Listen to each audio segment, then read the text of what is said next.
was awesome. Thank you, everyone. This is going to prove to be a very exciting meeting.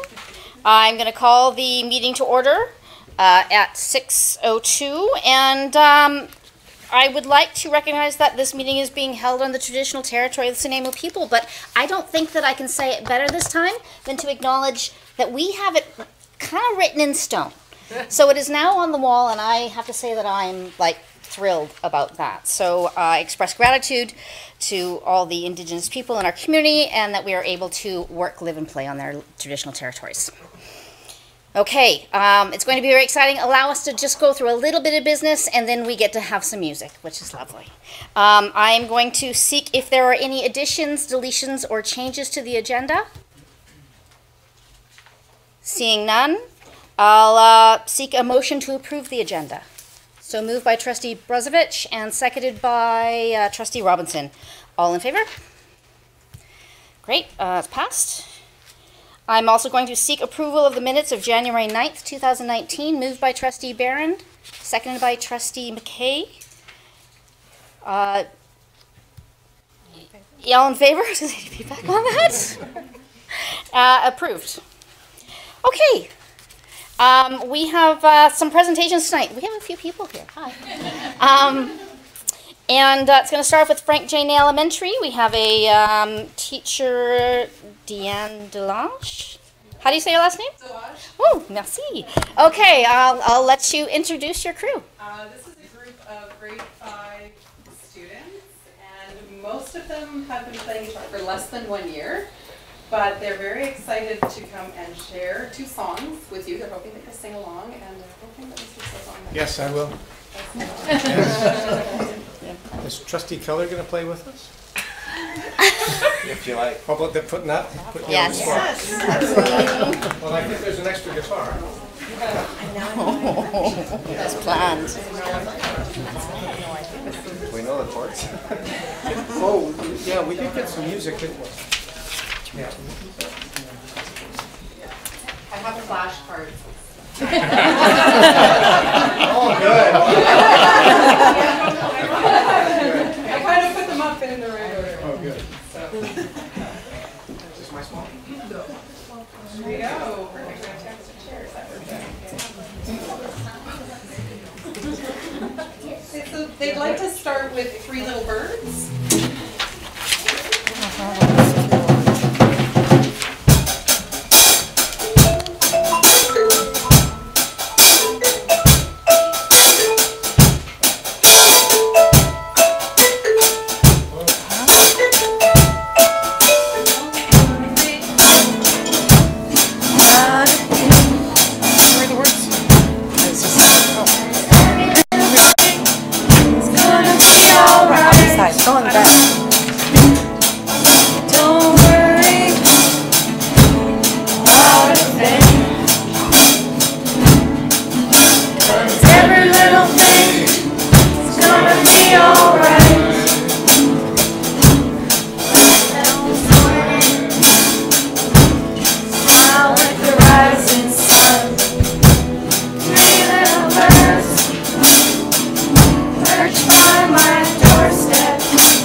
I'd like to thank all of our students who were able to come out tonight and the parents who were able to bring them and the drum kits and everything else, so a huge thank you to them.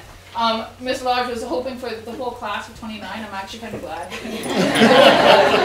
29, I'm not sure we would have gone. I do have to just put a huge kudos out to Ms. Lodge. She works with all of our kindergartens to grade 7s, ukuleles, recorders, guitars, grade 6, 7 band, all sorts of wonderful things. Just last week, we had all 4 band classes do a band concert together. 120 students. It was pretty amazing. We weren't sure how it was going to look or sound, but in the end it was just amazing. We did an afternoon performance and an evening one, and then she's here tonight. So a huge thank you to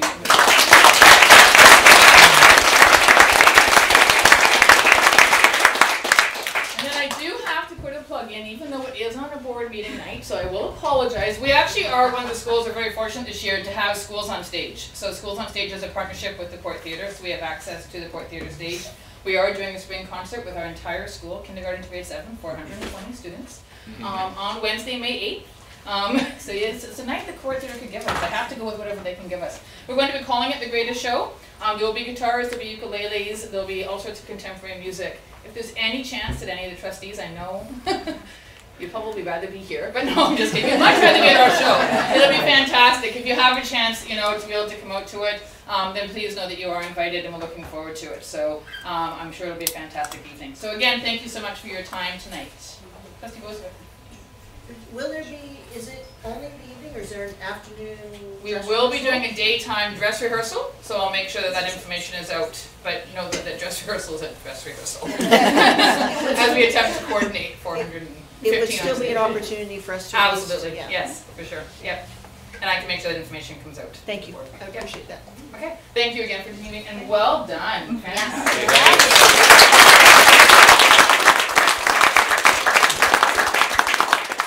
So on behalf of the board and probably everybody in this room, I want to thank you guys, and eventually I'll make my way over there with staff. But music is such an incredible force for motivation and change in our world, and such a also lovely experience of beauty. And I can't express how much joy I just had in that. It will be a professional career that I just sang Bob Marley with a bunch of, you know, people from educators. Like, I never thought in my high school career I'd be singing Bob Marley with a bunch of people, teachers from school.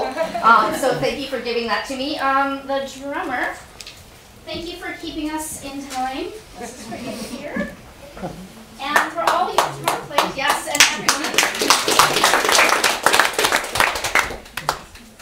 And then for all you guitar players, it's such a beautiful instrument. I'm going to let you guys pick each one of these for yourselves, one that speaks to you. But it's just a little token, it's a guitar pick. And well, that's that. Go ahead and pick one that you like and then grab one of these too. So we'll send those around.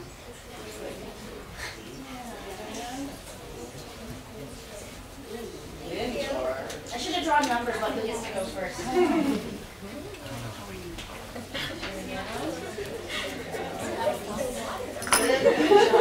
Well done, trustee Karen.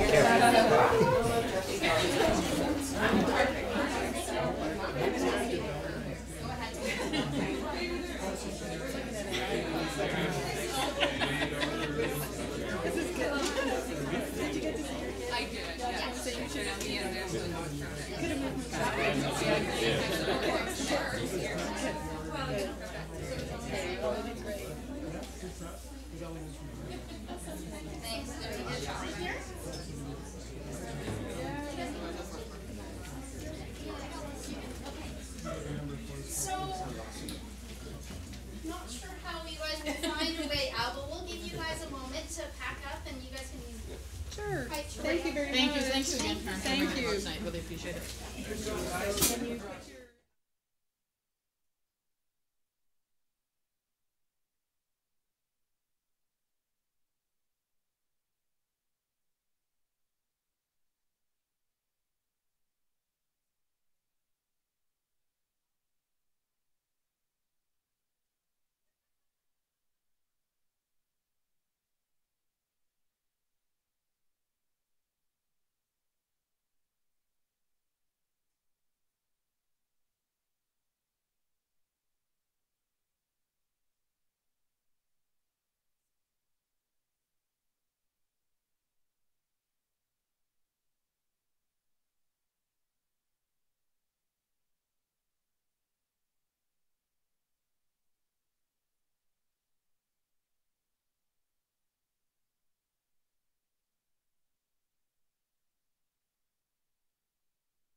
On the side. Okay, so that's going to be a tough act to follow, but I'm sure you guys can do it because you are speaking to perhaps we've probably all been on student council in this at this table. So I'd love to hear from our NDSS student council presentation. Good evening, everyone. We are the NDSS Student Council Executive, and we're here just to tell you a little bit about what we do in the school. My name is Erin Burnley. I'm the Student Council President. I'm Katrin Hansen, and I'm the Vice President of Student Council. Alright, so our Student Council is composed of a President, a Vice President, a Secretary, social media representative, and a Global Environment, Spirit, Sports, and Tech Head. We also have 2 representatives per grade as well. The student body elects people for each of these positions in our annual elections, which will be held in May this year. As a Student Council, we meet every Tuesday at lunch for 45 minutes. Our Global and Environment committees also have separate meetings during lunch throughout the week. During our meetings, we discuss committee reports, keep members appraised of what is happening in other sections of Student Council, and discuss current and future projects. One of the big projects that we took on this year was called Empty Bowl. As a Student Council, it's important for us to not only make a difference in our school, but in our community as well. Living in a city with such a high poverty rate, we decided to do a fundraiser for Loaves and Fishes, our local food bank. The project started with student staff and community members volunteering to make bowls with the NDSS pottery program, and the bowls were then donated to the fundraiser. During the 3 months spent planning the project, our student council members also went around to local businesses to collect donations for our silent auction. In December, we held an event at NDSS where attendees could choose a handmade pottery bowl and receive a meal of soup and bread. The filling of the bowls with soup symbolized the conquering of hunger in our community. Thanks to the hard work and countless volunteer hours from student council members, as well as our wonderful teachers, Madame Kanye and Miss Poffenberg, Miss Fellows, and Miss Marriott, we are proud to announce that we raised close to $3,000 for the food bank.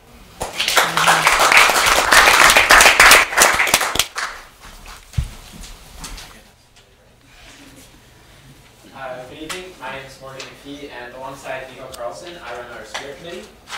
Spirit Committee is in charge of creating days showing school spirit and raising awareness for different causes. We make sure the school is aware and participating in events like Pink Shirt and Orange Shirt Day, as well as nationwide events. We create our own, such as Tacky Tourist Day and Decade Day, where students and teachers dress up in a certain theme. During the year, we also have one big event called Gym Riot. This event puts teams comprised of students head-to-head, competing in a multitude of events with students cheering on their chosen team. This event brings the school together and helps raise school spirit. Why do we do this? Within our school, we have many diverse groups, and within those groups, we have a lot of diverse people. Our Spirit Days create an event and environment for everyone to participate in, bringing unity within the school. These days also bring excitement into school for those who may struggle with schoolwork or have things going on in their own personal lives. And overall, our goal is to make our school a happier and friendlier place to be. Good evening, everyone. My name is Daniel Hall. I'm in grade 11, and I'm the head rep of the sports committee.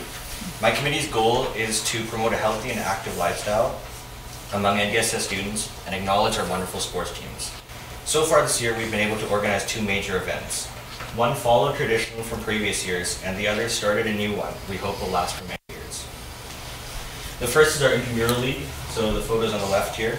Up to this point, like years past, we have started the year with the ever-popular handball league. Students are encouraged to form teams with their friends and compete in games during lunch. Oftentimes, the teachers also make a team. Our intramural league promotes active living and offers students a fun break from their academics. Our other project was the inaugural NDSS varsity football senior ceremony. Before kickoff at our final home game, we hosted a ceremony along with the Spirit Committee where parents accompanied their graduating children onto the field. As a part of that team, I can definitely say that it was an emotional and memorable experience for all of us. To continue the year, we're looking to continue our our intramural. We're going to be doing dodgeball, soccer, and ping pong. Thank you.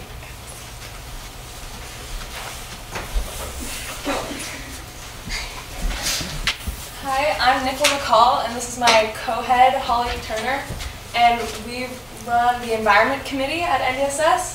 We categorize our projects in our committee under the 3 pillars of sustainability, education, and conservation. So one of our big projects carried on from last year is the compost program in the school, which we have very little compost in the hallways, so we actually put in 16 compost bins around that we empty within the club 2 times a week. Another thing that we're looking towards is our sustainability cycle with the cafeteria, where we have revitalized a couple of our garden beds outside, and we planted some food in there in hopes that our cafeteria will then use that food, put it back into the composters, and it can go back into our compost beds, thus containing a sort of cycle, and hopefully moving towards a self-sustaining cafeteria. We also give presentations. Like this one, we recently gave quite a few to different elementary schools in our community about what we do as a club and sort of what they can do, their part in the environment. We also have a youth head delegate going to an environmental conference in Vancouver, talking to their school board representatives as students about bringing back ideas to utilize in our school. Yeah, so one of the things that we're working towards right now with BC Hydro is the Energy Cup competition, where we are playfully competing against other schools in the district to see who can be more conservative with their energy, really. And that's been really good for us. We've been putting up posters, doing energy audits around the school, and just making sure that the whole school is involved in this conservation of energy. One more thing that we're participating in right now is we've started collecting paper around the school to be made into notebooks by the woodworking classes. We're then going to sell those notebooks to different people around the city and collect some funds doing that. And these notebooks are very sustainable as they are basically saved from recycling. So paper that was only used on one side will then be made into these notebooks, and it can be reused again and again. We also do sort of days to include the rest of the student body into what we're doing. So we do bike and walk to school weeks in September and June. We're also doing activities in March for Earth Week, just to sort of include everyone else in the fun stuff we're doing. Yeah, something that we're really looking forward to in the future is turning our cafeteria completely onto compostable products. So compostable plates, cutlery, anything like that. As part of the cafeteria program myself, I am really excited to say that our cafeteria teacher is very on board with this, and we're hoping to get it into our school in the next coming years. So our goal as a club is to really create a conscious and environmentally committed student body. And we do this by hosting weekly meetings and presenting to people like you guys in hopes that we can just share a little more awareness. Thanks for listening. So cute.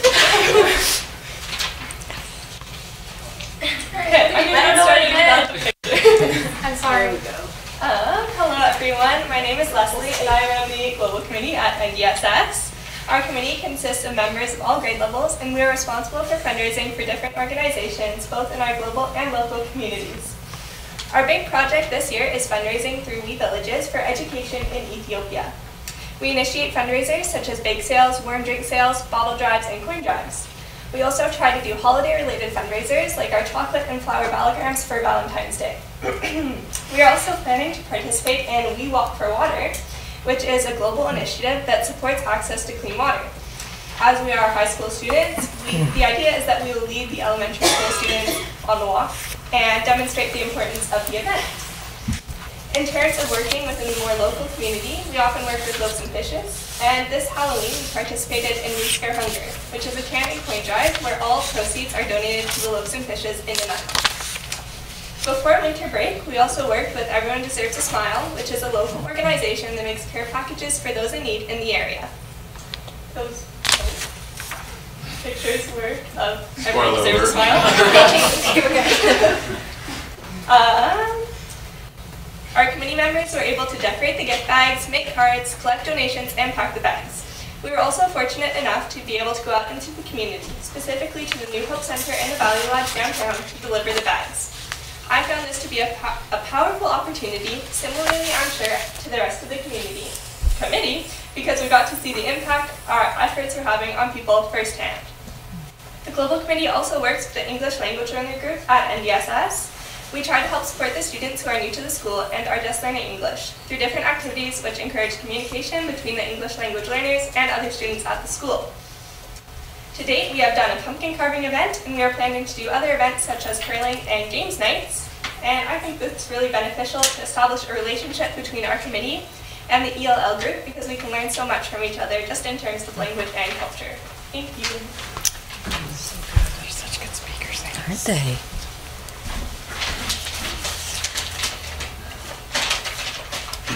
Good evening, ladies and gentlemen. My name is Nathaniel Morley, and tonight I am representing the Technology Committee of the NDSS Student Council. I apologize for the lack of images. Apparently the yearbook committee doesn't have any, so I guess we can talk about yearbook head. That's me. As a student from Woodland Secondary School, I was surprised when I first came to NDSS to find that the school did not have a technology committee. At my former school, this committee was in charge of setting up the speaker systems before assemblies and overseeing the execution throughout the assembly. However, at this school, this task was namely left to the school administration. Considering that the administration has much more, shall we say, important things to consider during these events, it was natural that I began to work to set this committee up at our school. It was officially founded in 2016 and incorporated into the Student Council in 2017. Within the first 3 years of its existence, the Technology Committee has been primarily focused on setting up and operating sound systems during assemblies, such as on pep rallies, holiday assemblies, and Halloween parades. We have also been working with our school administration to replace assets in regard to the system. To date, we have replaced the microphones, sound mixers, and wiring for much of our speaker system. Within the upcoming semester, I will be speaking with Mr. Becker, our band teacher, to create a talent show so the students at NDSS can have the opportunity to share their skills with their peers from around the school. We also intend to speak with Mr. Lennington, our school librarian, in regards to using the hallway monitor system to better advertise events from other committees and clubs. Although this committee may be the newest in the Student Council, I believe that we are an integral part to the school community. We work hard to enable other clubs and committees to share their information and school spirit with others, and we hope to develop our techniques in the upcoming years. Technology is playing an increasing role in all of our lives, and we hope to use this for the good of the school. Thank you. All right, finally, just a few things that we're looking forward to coming to the end of the school year here. For people to become leaders, they need to be given leadership opportunities and be supported in those roles. We have been working to provide students from lower grades with leadership opportunities. For the first time in Student Council, we have initiated Grade 11 projects, where students can organize a project with mentorship from the current presidents, Aaron and I, allowing them to pursue something they're passionate about and gain leadership experience before they take over as executives next year. Our future plans also include organizing our annual NDSS Gym Riot, a fun day for students to increase school spirit, a mental health week, and a mural project. Next year, we are hoping to run a leadership class, which would allow us to be able to take on more projects, be more productive, and accomplish more as a student council. That's the end of our presentation. Thank you all for listening. That's it.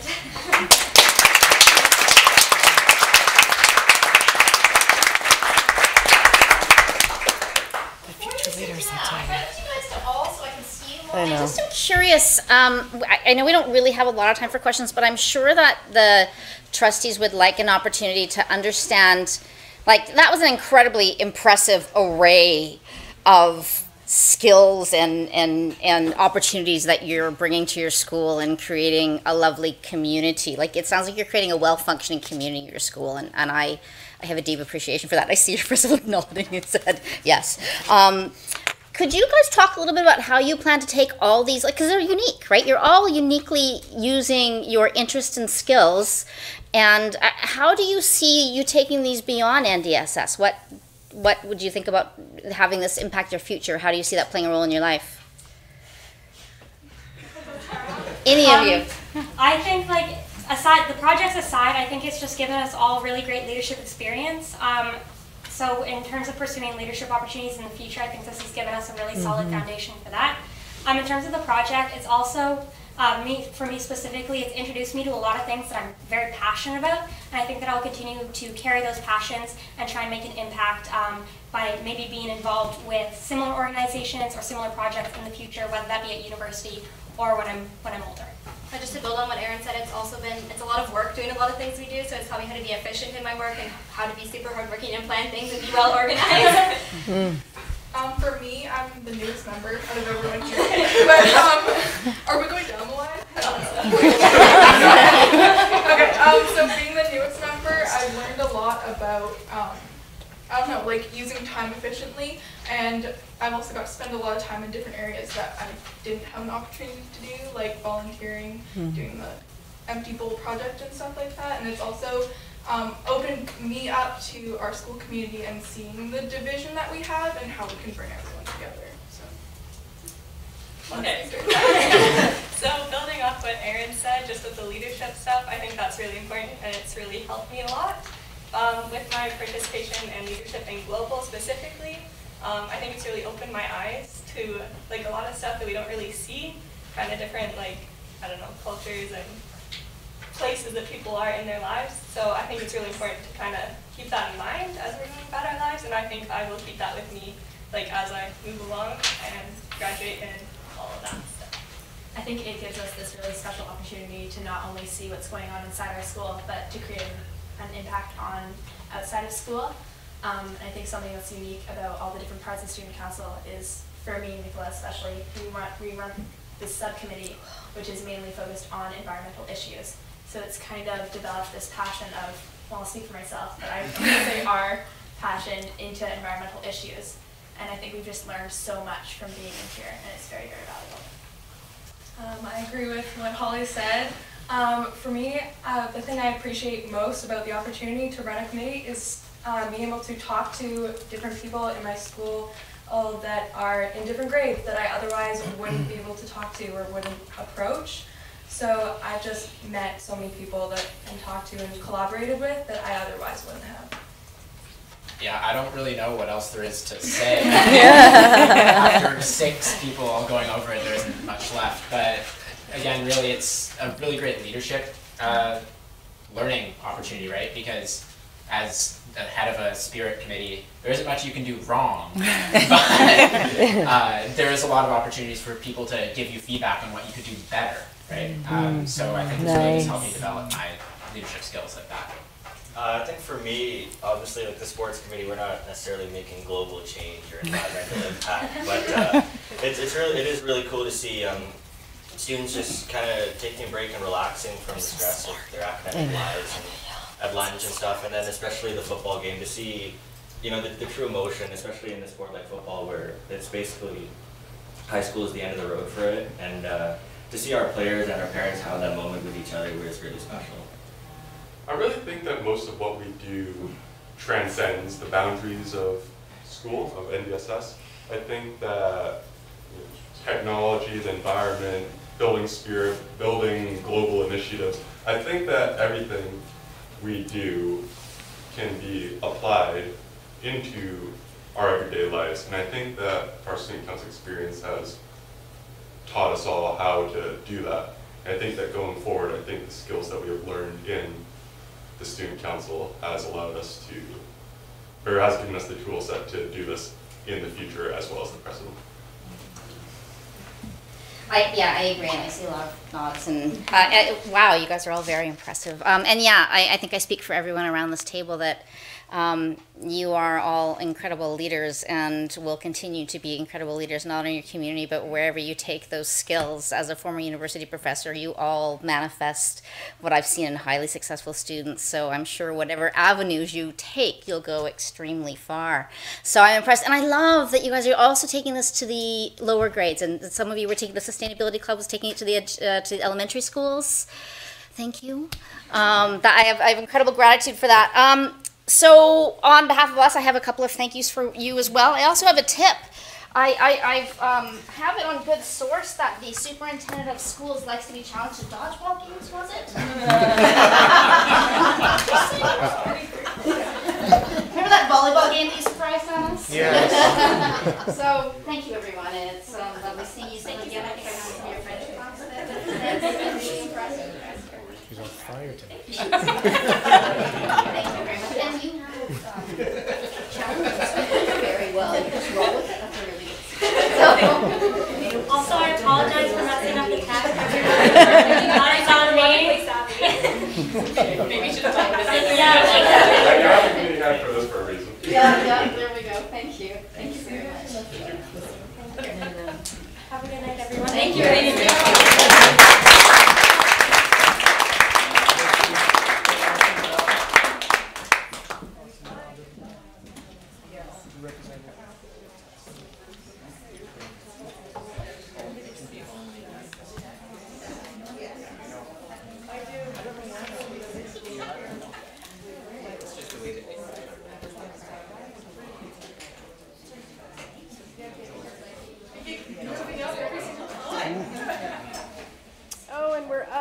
time. Oh, That's too bad now.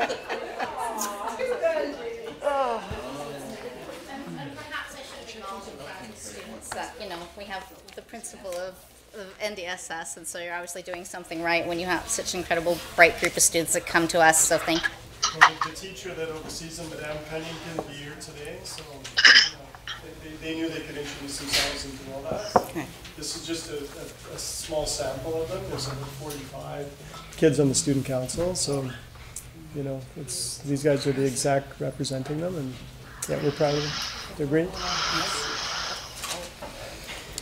Alrighty, so moving on, Trustee Higginson, I'm not sure how you're going to follow that. I'm sure that you will lift us up equally well to talk about reconciliation. Thank you. I'm not sure how this works, if you can hear me. Yep. Yeah, I should warn everyone, this is Trustee Higginson for the day. she's in Vancouver on other business, and so has been kind enough to join us via technology. Yes. So thank you for the time. You know, I don't have tons to report because exciting news is that we passed the policy everyone there knows. And so the committee will be starting to wrap up its work. But we are going to move from being sort of an advisory committee to an action committee, and what that looks like is still to be determined, but we're going to figure it out, and we're very excited for the next steps of the project. The project was, or the news about it got out, and yesterday our Director of Instruction of Indigenous Learning did an interview on All Points West on the CBC about it. People are talking about it already because it is such exciting work. And to continue on with the excitement, we will be having a celebration on February 20th at Ladysmith Secondary School. And it is an invitation only, so this is not like, you know, hey, everybody come. If you want to come, you can express that. And we will do our best to make everybody who would like to be there to be able to come. But there's just so many people who want to come and not enough space for everyone that we had to sort of create an invitation system. But we are so excited to be able to celebrate this work and move into the next stage. And I'm happy to take questions if anybody has any. Trustee Krasovich? How, in terms of the invitation, should it go through the chair or through you, or if there's people who would like to be there? I think if you would like to go, you should express your interest to the chair, and then we'll figure out how to disperse the district. Everybody who is part of the committee was given certain number of tickets to hand out, you know, our Indigenous knowledge keepers to their communities, and we have our stakeholders who have some for their members. So if you want to come, then let the chair know, and we will do our best to make sure. I think it's really important that all the board members are there, so I'm just going to put a plug in for where some of those district tickets should go, and we'll do our best to make sure that everybody who would like to be there and is able to be there can. It's during the day on February 20th. Any other questions? Seeing none? Okay, thank you very much for your report. Thanks. Moving on, senior staff reports. I believe that we have District Principal Lisa Robinson going to be presenting from District Learning Services about assessment.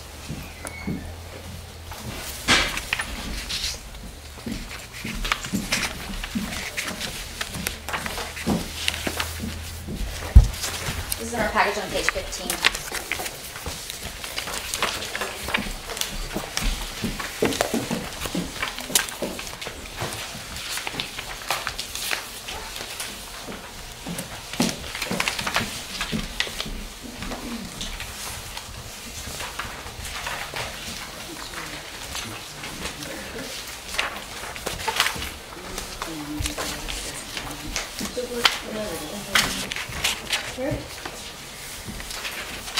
Good evening, welcome New Elam, Enthape. My name is Lisa Robinson, and I am District Principal of Learning Framework.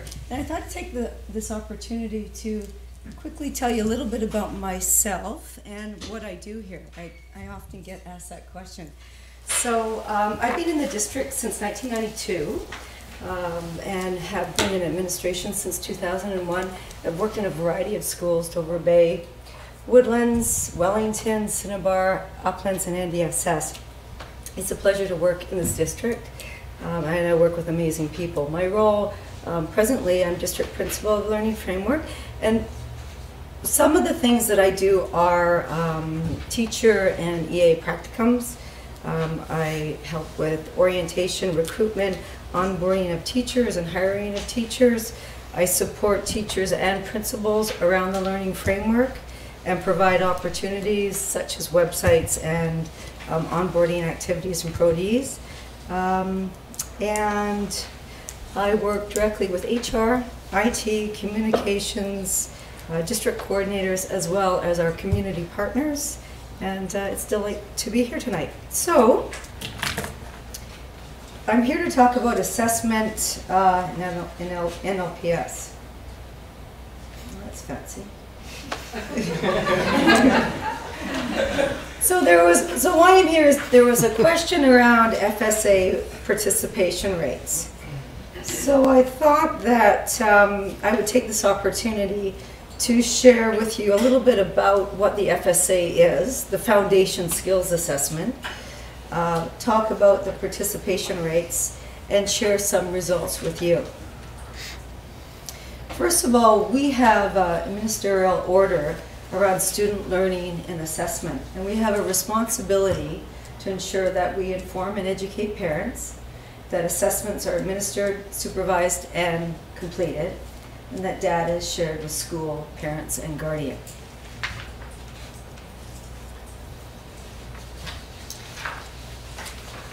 FSA is used alongside other quality assessments, such as the NLPS reading assessment, our school-wide rights, our district math assessments, and running records.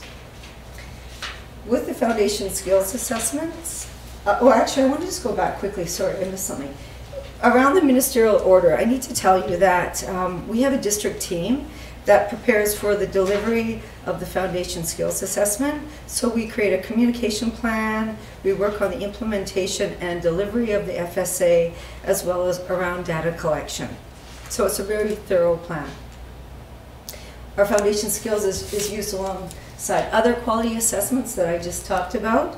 So these assessments are what we call formative assessments. And these assessments are to inform schools with valuable information early in the year to assist with future planning and instruction. So what is the FSA? Well, it's administered to grade 4 and 7 students. The assessment has been created by a team of BC educators and measurement experts. The intent is to provide system-level information to districts and schools on student performance and to support decision-making, interventions, planning, resource allocation, curriculum, policy, and research.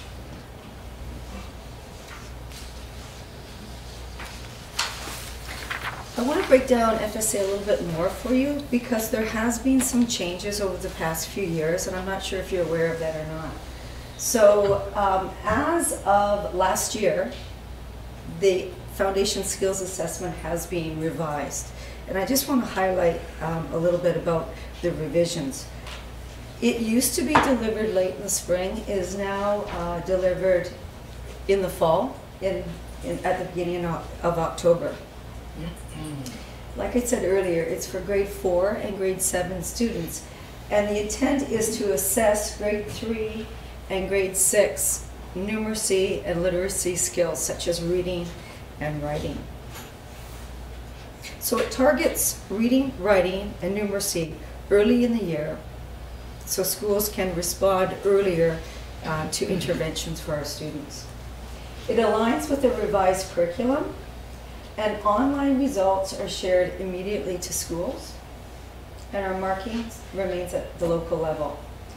And the data is reported on what we call a proficiency scale. It's a snapshot, so it indicates if a student's emerging, on track, or extending. So the question was, what about the participation for FSAs in the Nanaimo Ladysmith Public Schools? So if we look at this chart here, first of all, I'd like you to focus on the blue, which indicates our participation rates for this year. In grade 4, 64% of our students participated in the Foundation Skills Assessment. And in grade 7, 68% of our students participated in the FSA. I also included last year's results. Remember, last year was the first year of the revised FSA. And in grade 4, 65%, and in grade 7, 60%.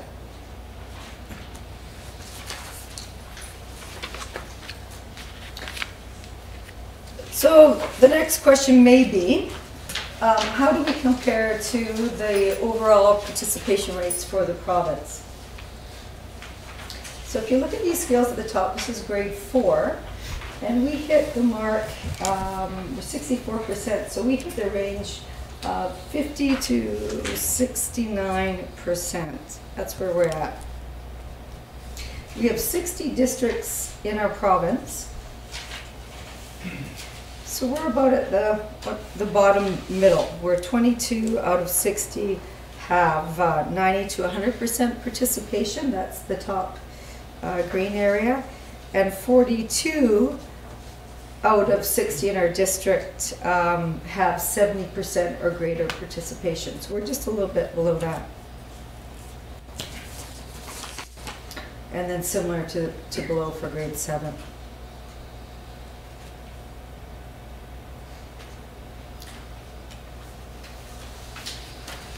I was thinking ahead, you might want to know a little bit about the results, so I thought I'd share those with you. So again, just going back to what I said earlier, it's rated on a proficiency scale of emerging, on track, and extending. So the bar graphs are below. This year is 2018-19, it's in blue, and you can see our rates in reading, writing, and numeracy for grade 4. It's somewhat of a bell curve. We've made some strides in certain areas over the year.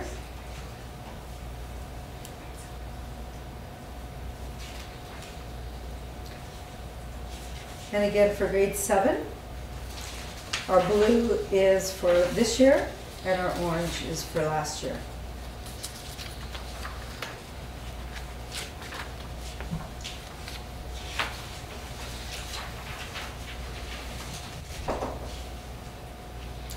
When we look at grade 4s, again, who participated, and we have a comparison with the province. And again, I really want to highlight students who participated. These are our results in comparison to the provincial average in reading, writing, and numeracy for grade 4. And again, with the proficiency scales of emerging, on track, or extending.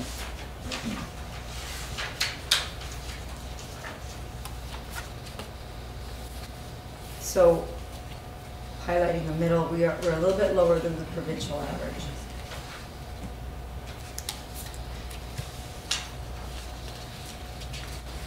For grade 7, here's our results again, the provincial average for reading, writing, and numeracy based on the proficiency scale of emerging, on track, and extending.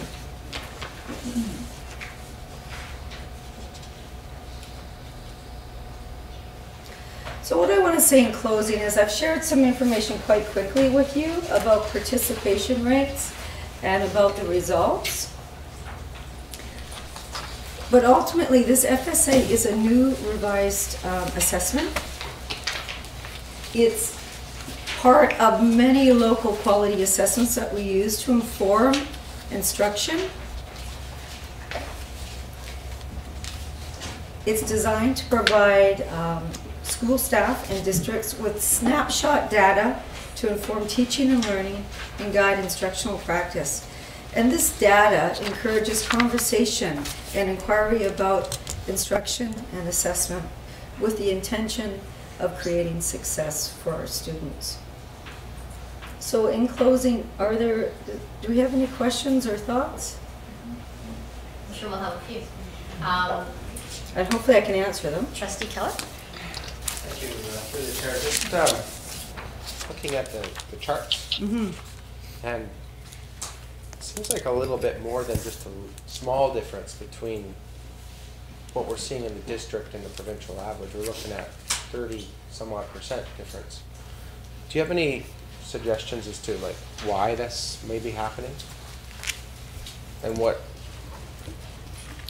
Well, that's a good question. I mean, that's what data does, right? Is it brings about questions and inquiry. And so when you speak of the results that we talk about, why is this happening, or why are we lower than our provincial average? You know, there's lots of factors behind that. You know, what we are looking at a participation rate of, you know, roughly 64%. It is snapshot data. It's tended to inform. So, you know, I could list off several wonders around that. Are students doing their best? Are they prepared for this? You know, looking at delivery, looking at, you know, there's lots of things to wonder about that.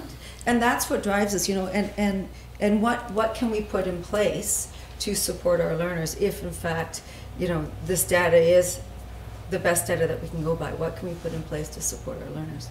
So good questions and good thinking, you know, good reflection. Trustee Robinson? I have a question. I had a feeling. Has there been any research done on those districts that are at or near 100% participation, and what are they doing to be so successful? So around participation, what are the districts that are receiving or have 100% participation? Yeah. What are they doing? Good question. I mean, I know for our district, you know, part of our plan is a communication plan. So in September, we send a letter out to our families to build capacity and understanding about what the FSA is, what the intentions are around the FSA. So it informs parents and you know, when it's coming, what it's all about, and what the purpose is.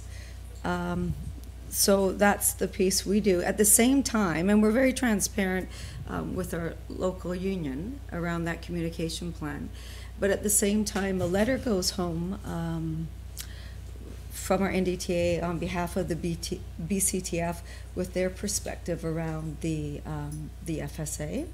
So, you know, and at the bottom of the letter, there's a tear-off section where parents have choice to excuse their children from participating in the FSA. Of course, it's our duty to ensure, our ministerial order to ensure that our assessments are laid out and performed. So we make contact with our families just to provide further understanding if they have any questions. You know, here's some and these are just some examples. It's not the only example. Sometimes parents don't have a full understanding about the intention behind why the schools are presenting the FSAs, so there's lots of questions. Sometimes parents think that it's a letter that is attached to the school and that they need to sign it. Sometimes not, right? There's a whole wide range of reasons why parents excuse their children. I want to add this. When we do distribute the FSA, there is an option for student exemption through legislative policy. And in few occasions, for the health and well-being of a student, we do exempt a few students from writing the FSA. For instance, for example, would be someone who has significant adaptations who are on an IEP. With all assessments, we always provide adaptations through technology or time. I mean, that's just an understanding. There's some significant concerns that would affect the child. So the school team makes a decision to determine if it's in the child's best interest to participate or not. And then as well as that are the parent exemptions. Does that help a little bit? The 100% response, maybe they're not as informing parents of the BCTF position, I'm guessing. Yeah. Thank you through the chair. You've spoken a little bit to my question, but I'm wondering if you had said that there's some changes that have been put into place around the FSA. Mm-hmm. and that it's been revised in the last year, is that right? Yeah. Could you speak a little bit to, were there any changes put into place that took into consideration some of the concerns of parents and teachers specific to the way that the data is used that's accumulated through these tests? And was there any sort of acknowledgement of those concerns and any changes made to mitigate that at all? Do you know? Well, I can tell you this, that the intention and the purpose of Foundation Skills Assessment, the data, is to be used for schools and districts to inform instructional practice.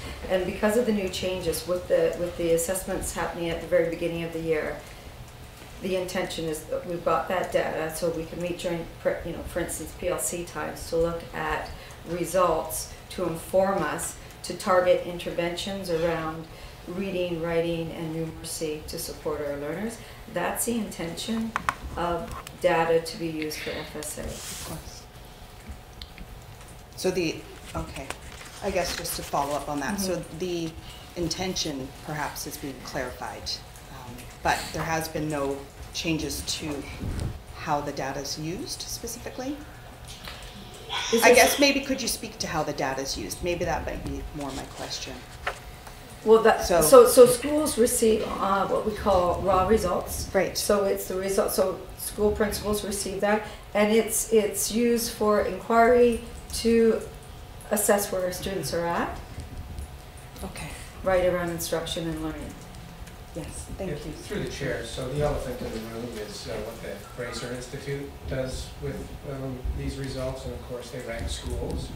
And the results aren't meant to rank schools. It's a snapshot in time, and it's a piece of information. And so there's great concern, including myself, about ranking schools based on one piece of information, or ranking them at all, frankly. It's the equivalent of going on a vacation for 2 weeks and taking one picture and saying, "This is my vacation." That's a snapshot. Thank you. I'm on the list next. So I just want to ask a couple clarifying questions about your slides. Sure. Because I noticed on the more primary colored ones, that you've got that there's 60 districts listed. Go back to that. So I'm assuming that doesn't have independent schools? No. So do your other slides have independent schools? No. Okay. I don't have. I have access to that information, but no. Okay. This is just our public schools. Great. And so these purple and blue ones are just comparing to other public school districts? Right. That's right. Okay. Yeah. Good to know. Yeah. Good question. And when you say who participated, you're just saying that these are the results of those who participated? That's right. To identify that we don't have great participation rates? I just wanted to focus on these are the students who participated, these are the results. Right, not a necessary reflection of all the students because we didn't assess them all. Right. Okay, I just wanted to make that clear. Okay, Trustee Higginson, you're next on the list. Thanks. So I will add into this that just one of the reasons why I'm not there tonight is because I'm actually sitting on a provincial advisory group on assessment, and I'll tell you, in the sidebar conversations, Nanaimo Ladysmith Public Schools is recognized for doing excellent work on assessment. So kudos to everybody who is there doing this hard work. And this kind of circles back into one of the questions that I had, which was, so we don't have great participation rate in the FSAs for all sorts of, we can conjecture all we want about why people aren't participating, but we do have other assessments that you list. And I'm wondering if we have data from those assessments to show how, do we have better participation in those? And do we have data from those that shows how our students are doing, and does it differ from what we get in the NLPS, or sorry, in the FSA sort of who's participated results? Who would like to respond to that? Someone in Learning Services like to respond to that? About the NLPS versus FSA? So there's a few questions. One, does the NLPS have better participation? Yes. Mm-hmm. Yes. Okay. Two, does it show different results, or are these FSA results consistent with what the FSA results show?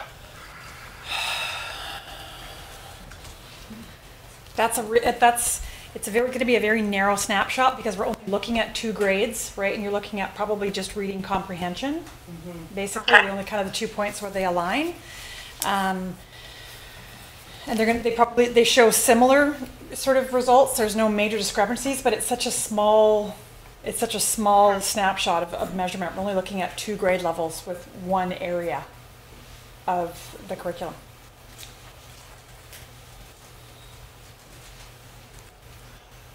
Is that what you're looking for, Trustee Higginson? Yeah, it's a little hard to hear, but I think what I'm hearing is that, again, it's just a snapshot, but it does show some consistencies, but there's some gray areas in those consistencies. Yes, head nods on that. Okay. Thank you.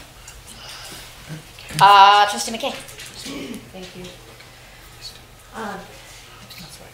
I would have concerns about utilizing the NLPS assessment tool as a data resource. It was designed to inform instruction and not be used for data analysis of students. I think we tend to rely on our report card data for that, so I just want the board to be aware of that's the history behind that.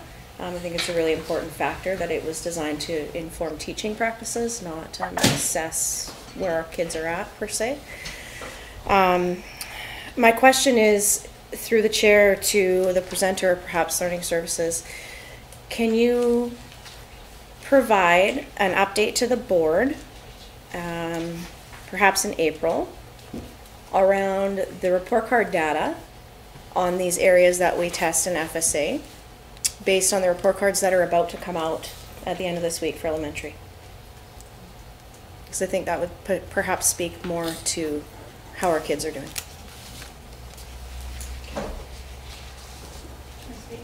Yes, please. So yes? Yes. Thank you. Trustee Keller? Thank you, through the chair. So I have a question, probably just my own lack of knowledge, but you had mentioned that we use the results of the FSA to inform interventions. So the data that becomes available to our schools, is it on an individual student basis or a grade basis, or how is that data? How do we receive How do you data? receive it, and how can you use it to inform our teaching practices? That's kind of part one of my question. Part two related would be, what do we do, or do we do anything to compel the students, or to make students want to achieve a high score on the FSA? Like, is there anything, any consequence if they just say, you know what, I'm just going to check the box and move on and I'm done? And maybe that's part of the reason why we're not getting. So I'll just first of all talk about data. So there's different. The data is received immediately online. We call it raw scores data. That's for the whole school. So the principal receives it, so they can break it down, grade 4 and 7, to teacher teams. Also, each student receives a printout to take home regarding their results, with an explanation to parents on how to break down the data. All around that, I've got some examples if you want to see. And then, as well as the provincial government provides information accessible to all school districts, which filter down to schools. So that's one question. You said, what's the consequence, or what? Sorry, What compels a student to want to do well on the FSA? Great question. You know, and what does compel someone to do well? You know, and it's the, the delivery of the, in my opinion, right? It's the delivery of the assessment, making it, adding some meaning to, for anybody, when there's some meaning, some purpose to why we do what we do. There tends to be more buy-in. So there's lots of factors around that on how to motivate students. Because you're quite right, there's not a grade attached to this, right? There's not something. So how to, back to your question, how do we motivate students to do the best that they can? Yeah. Trustee. Pardon? Oh, was there a Laura?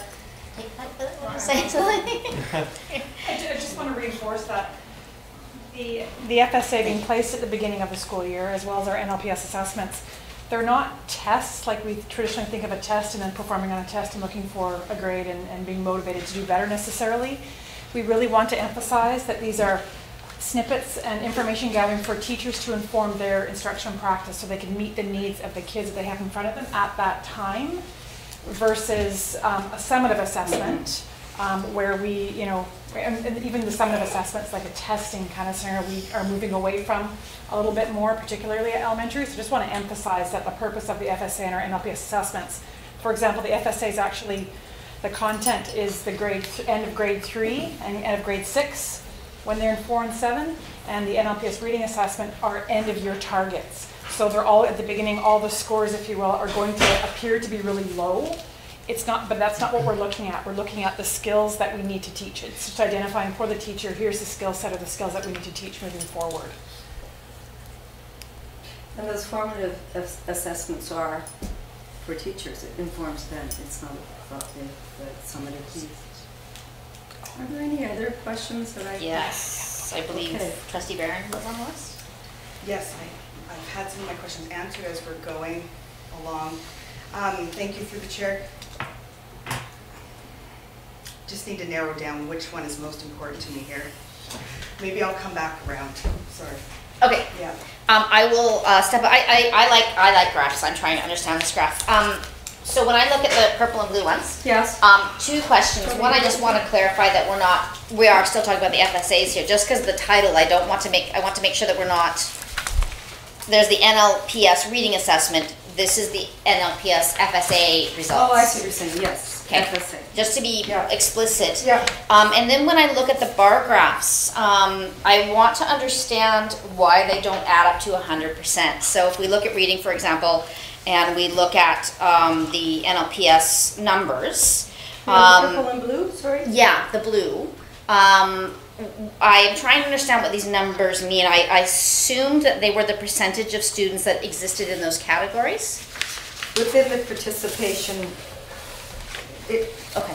so it won't work. Are you looking for like that 100% piece? Yeah, so I guess there's a bar in theory that did not participate. Right. Okay. Yeah. Does that help? Yeah, I just wanted to make sure that I understood what I was. I had to do the same when it came up. Okay. Thank you. And sorry, Laura, I can't see you at all. Sorry, because I'm not sure when I was I just wanted to mention as well that the data from the NLPS and FSA really, particularly the writing portion, really provides the foundation for our PLCs. Okay. So this is the stuff of PLC work that we have, that student data, and that during those times are how we're collaborating with our colleagues to support one another. To, again, inform instruction, not only in our classrooms, but in those PLC groups and as well as school-wide. Can I add to that too, Laura? Part of the district team's FSA planning, one of the recommendations, and many schools do this, is around the writing piece, is we encourage, because when we look at formative assessments and all school rights, many schools are using the themes from the FSA and using those themes throughout grade 4 to 7 for all school rights as well. Can I be on the list? Yes. Trustee, we're going to circle back to Trustee Barron if she's got her thoughts collected. I'm just trying to soak in all this information because, for me, through the chair, this is a great opportunity for us to be able to gain vital information from our students, and I recognize that. I'm also conflicted by some of the items that I feel deter from the students to be able to succeed in this. And so I'm just wondering, for example, the length of the assessment. Why it feels like we've decided on this model and we have to implement it provincially, but it doesn't actually feel like it's in line in some ways with what it is that we're trying to do. It feels like it's conflicting a little bit because we're asking students to sit down for a long period of time, fill out these traditional forms of tests, and to produce, writing, all these things. And I understand we need to see tangibly this is what students can do in order to sort out what we can do for them better. But I'm just wondering, why not look at the actual FSA in itself and look at a more effective way to do it so that we're not taking teachers and having them do this long assessment with these students? Why not break it into components? Why not? There just seems like there's so many possibilities that aren't being. So maybe I can help you paint a picture of what it presently looks like. So with the assessment, there are components, there are components to it in reading, writing, and numeracy. The assessment is done in 2 ways, and it's done over a period of time. So it is delivered in chunks during the month of October and into early November. So there's opportunities to deliver it in chunks. It's done. The assessments are done online as well as in booklets. So the online assessments are drop-down menus. It's quite interactive for students, as well as there's opportunities for, which align with the revised curriculum, around self-reflection, as well as collaborative activities prior to the assignments going on. Thank you for the clarification. You're welcome. Trustee Keller? Thank you, through the chair. Just want to understand the chart that compares the NLPS results and provincial results. So when you look at the way that the results add up in each category, the provincial results always add up to 100% because that's 100% of the students who participated, which isn't the case in our results. So can we check those stats? Sure. Because the people, obviously, it's going to equal to 100% for everyone who participated in a particular category. It's just going to range in where they fell within that column. Sure. Now, when we look at percentages of participation and we look at averages, when we look at, and I hear what you're saying, it muddles things a bit, right? Well, just as an example, if this is who actually participated, and so it doesn't matter how many there were, the total is 100%. It's just where within those categories they fall. So in each one, our participation should probably equal 100 in some way. Otherwise, we're missing people. This is provincial, just taken right from provincial data, so I can get some clarification for you.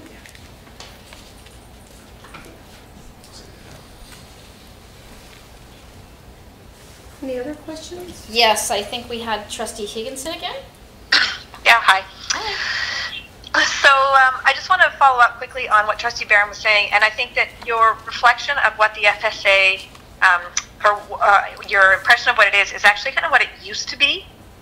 But it has been, last year, I believe that October last year, 2017, was the first year that an updated FSA was written by students, and so they changed the time of it to make it actually a formative assessment, whereas it used to be in January, and then you wouldn't get the results until May, so you couldn't actually adjust your teaching, and it was on what the kids were supposed to know at the end of the year and all this stuff. So, but the new one, you can actually go online and do it yourself. There are model tests, exams, assessments, assessments. Been in an assessment meeting all day, I should know the terms.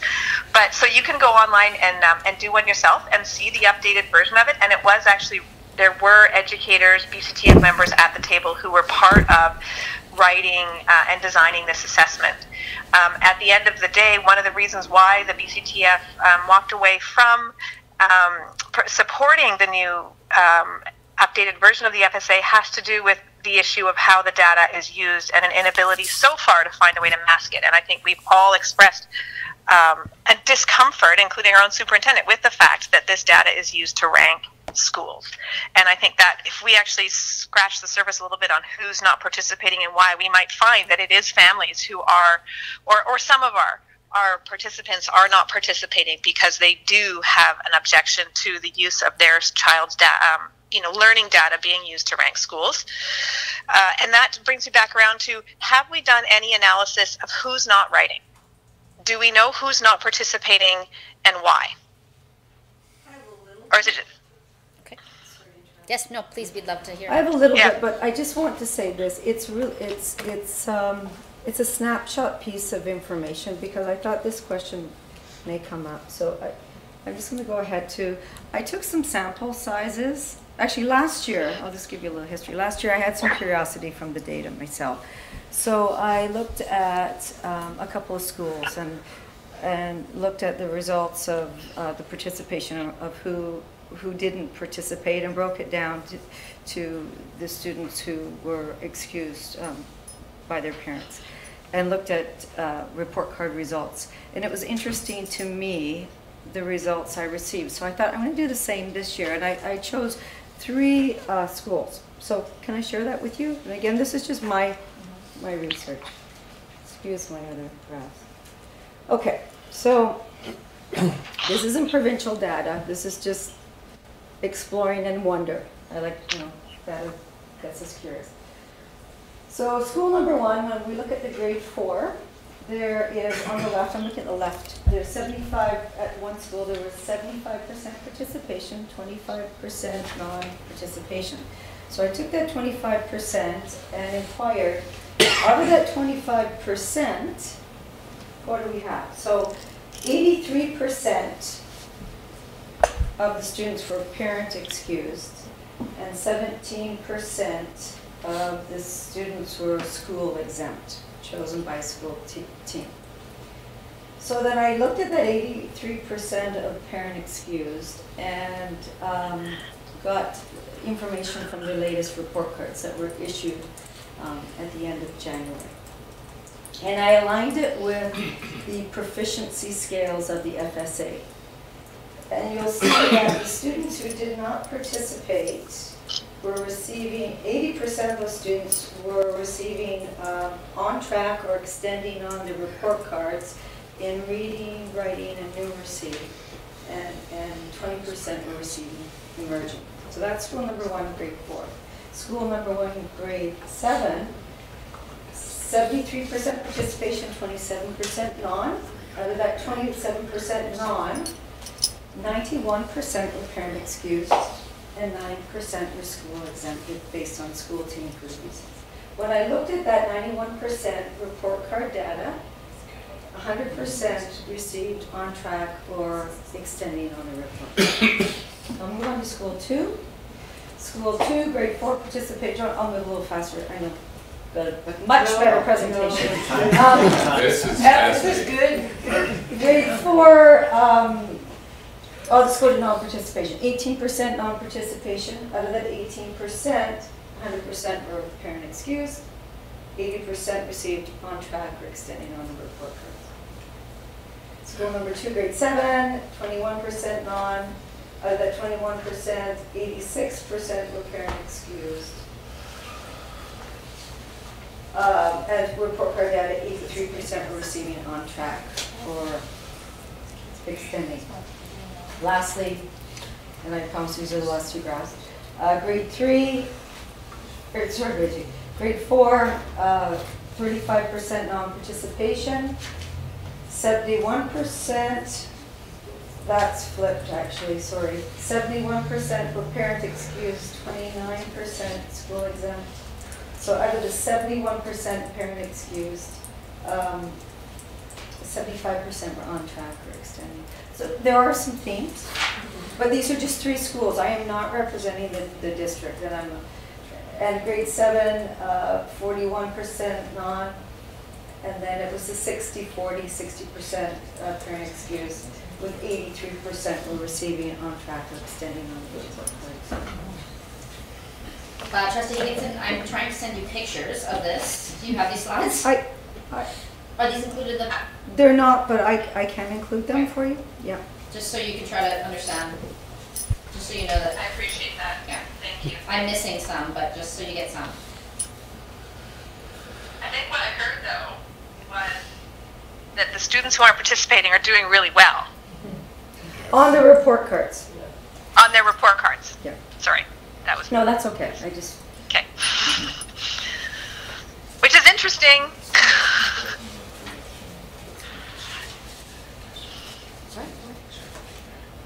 Okay, and Trustee McKay has a question? Thank you.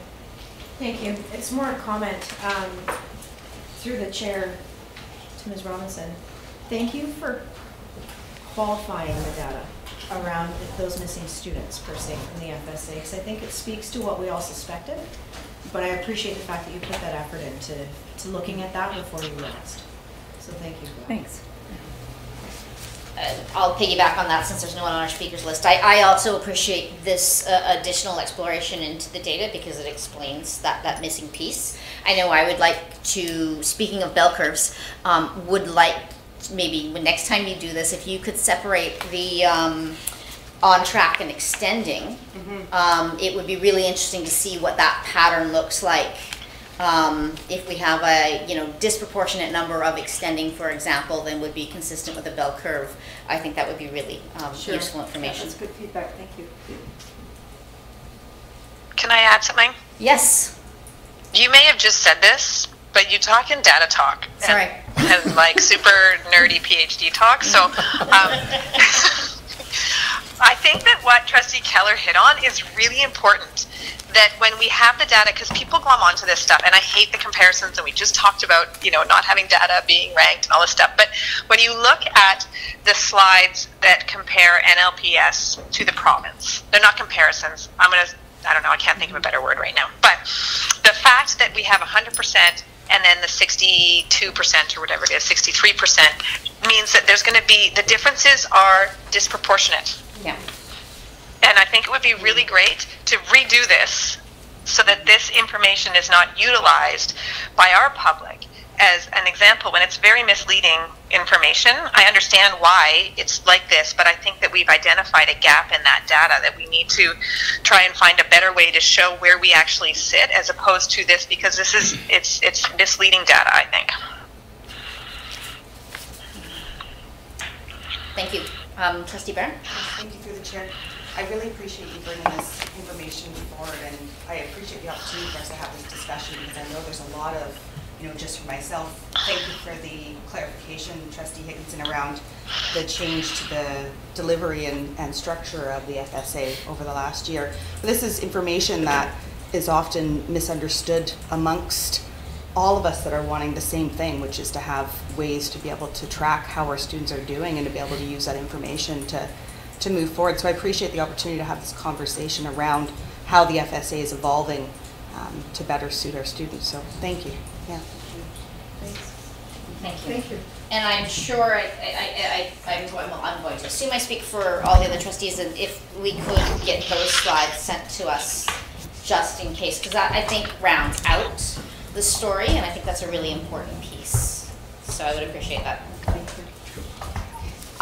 Any other questions? Trustee Wilkinson? No? Okay, just give you an opportunity. Okay. Any other final comments, or would you like to, for us to move on? Thank you. Just going to give up the opportunity. Okay, thank you.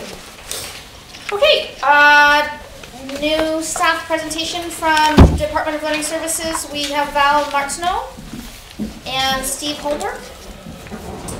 Actually, before our guests speak, I have a few words. Okay. This is exciting. By way of introduction. Okay, please. Ice Wheel. Good evening. This evening we're doing the first of a new format for presentations that we've asked for when we ask people to present to you. So the format's a little different, and so we're curious as to what you're going to think of it. There are many things, as you know, going on across the district, and it would take us days to introduce you to everything and far too many hours. So what my colleagues and I'm presenting on behalf of my colleagues Robin and Laura. I'm sorry, that's really funny. It's pretty awesome. What we thought we would do is when we ask someone to present to you that we would ask them to cover K-12 through the lens of the learning framework. So if I could go to the next slide. Yeah.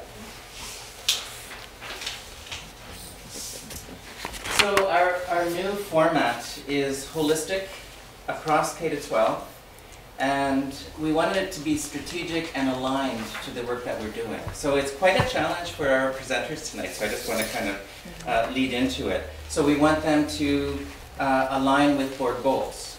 It's key, all the work that we do should be aligning with the board's goals, and it definitely should be aligning with our learning framework. So tonight you will see connections to curriculum and instruction, to assessment and reporting, to collaborative culture, and to safe, caring, and inclusive schools. Now this year, the three of us and the Department of Learning Services have decided that a real focus on inclusive education is going to run through everything we do all year and into the future, but we're talking this year. So that is our focus on that. So tonight, the connection is to last month's presentation by Mike Dang and Derwin Pai. And we have invited Val Martineau and Steve Holmberg, who are going to present to you using our new framework. And their topic tonight is Applied Design Skills and Technologies and NLPS. So welcome, thank you for coming, and I'll hand it over to you. Thank you so much for having us. I'm Val, and this is Steve. I'm not sure if we got the short end of the stick or the long end of being the first to do this new format, but thank you, Robin, Laura, and Bob, for inviting us to do this. We just want to explain the applied design skills and technologies in NLPS. So first of all, what is it? It's applied design skills and technology is most commonly known as ADST. So if you hear that acronym, that is what it is. And the idea is to make, acquire, and apply skills to technologies. It builds on natural curiosity, inventiveness, and the desire to create. ADST harnesses the power of learning through doing. So it's physical, hands-on kind of stuff. Some examples here are coding. You can see the spirals there. Some maker spaces, which is making things out of a lot of different materials. Culinary arts and carpentry are just some examples.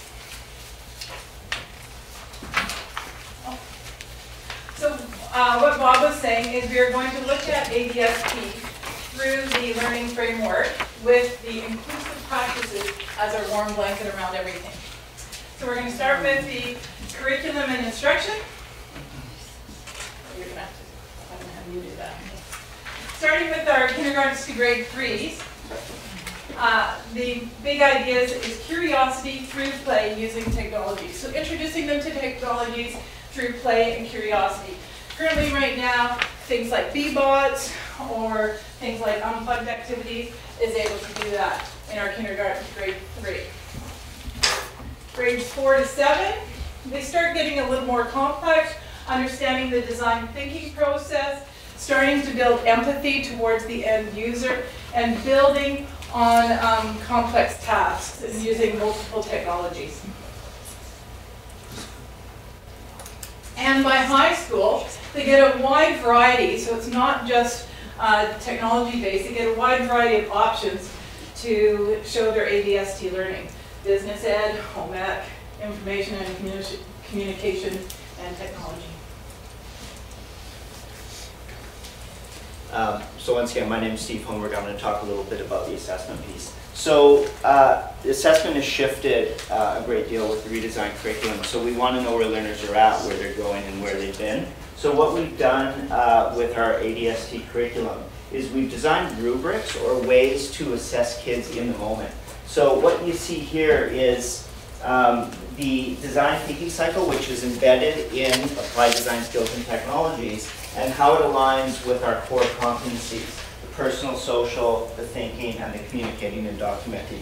And within each thread of what we do in ADST, it meets learners where they are. So students are able to emphasize, to be aware, to define, to ideate, which is that creativity thing that can sometimes be a little ambiguous, but we think it really unpacks it nicely in this curriculum, to prototype, test, and then to present the work that they've done. So what we've done is we put together some I can statements that bring the language to kids, no matter if they're in grade kindergarten or all the way up to grade 12. We've kind of jigged the language a little bit to reflect that. So we think it's a really nice way to showcase the students' learning, and they can jump in kind of at any point.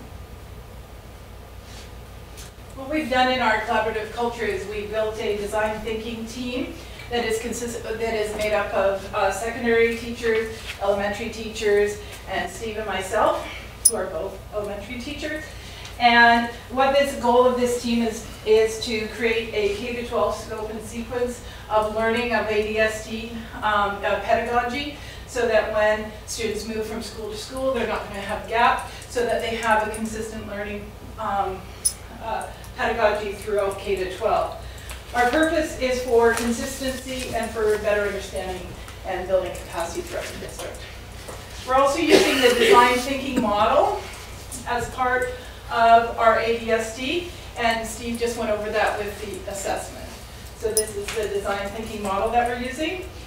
And currently, what the design thinking team has done is we've built kits, or we're in the process of building kits, through lots of feedback and understanding of the ADSD curriculum. And these kits are going to be offered to our elementary schools through an afternoon workshop on ADST, the design thinking model, and how that all comes together. And then schools are going to be able to choose which kit that they want in their schools.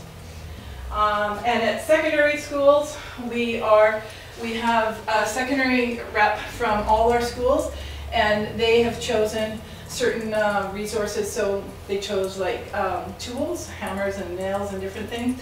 They chose VexIQs, which is a complex robot.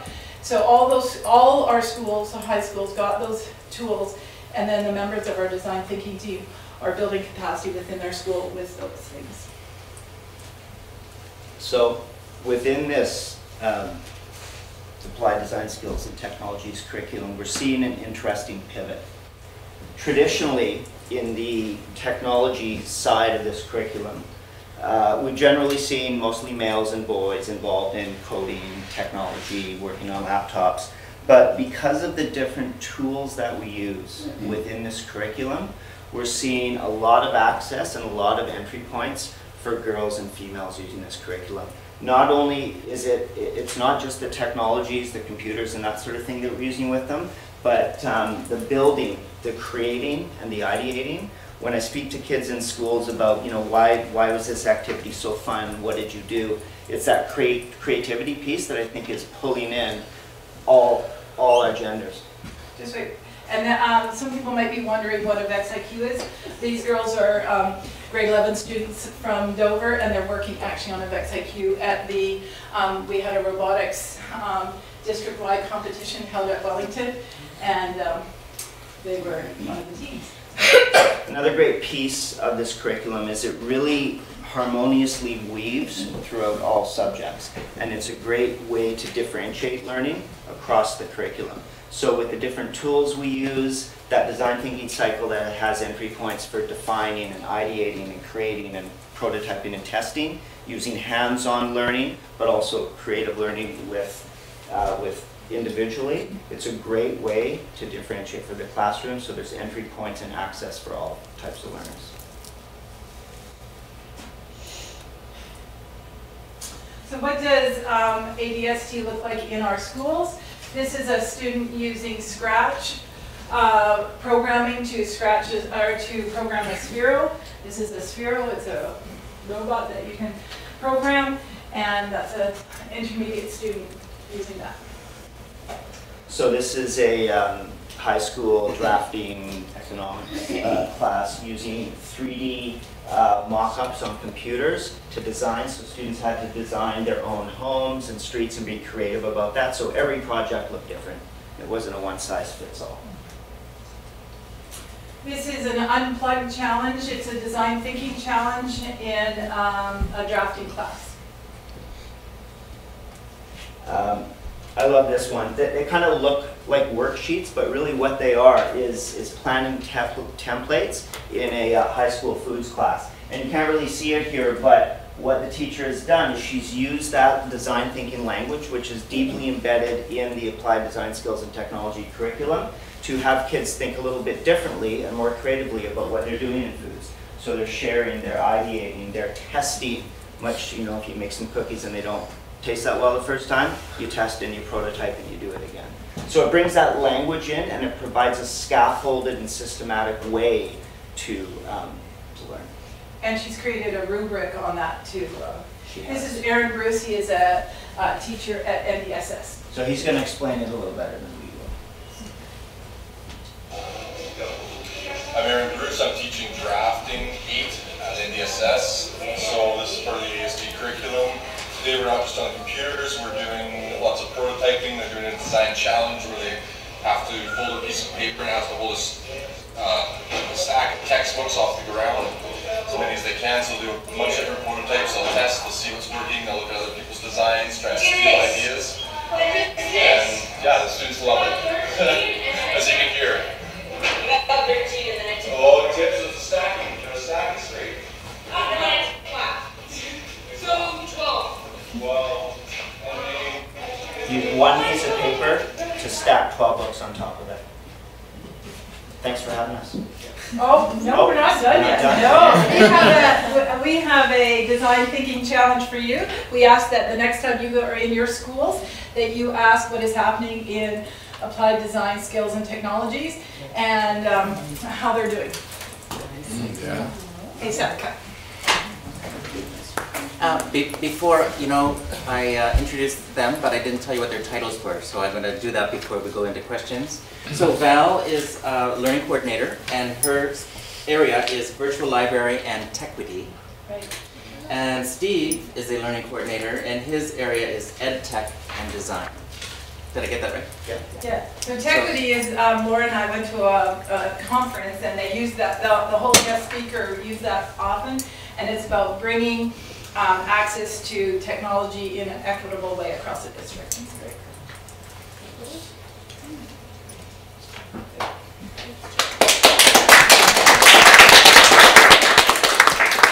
Well, don't think you can sit down because I've already seen trustees kind of like say that they would like to ask some questions. So play with the V-bots or the steros? yeah, can we play? I believe Trustee Robinson was the first that caught my attention. We first met probably 20 years ago. You sorted books and That's you right. opened books and got kids to read books.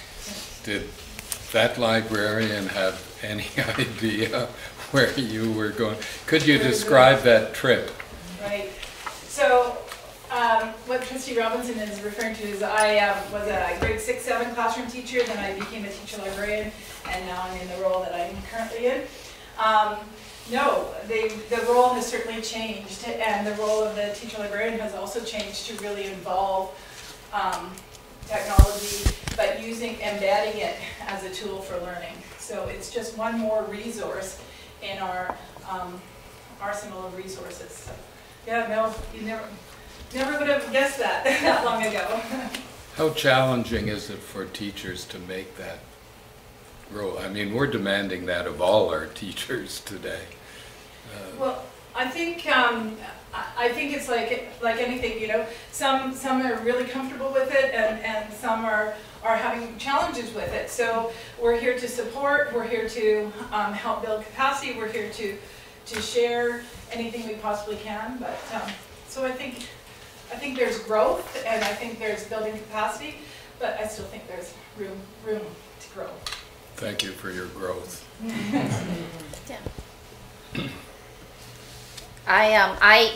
So I will say kudos to, I really appreciate that we had a presentation that reflected the new curriculum and it was embedded in the learning framework, and I appreciate your efforts because you are educating us and we need that.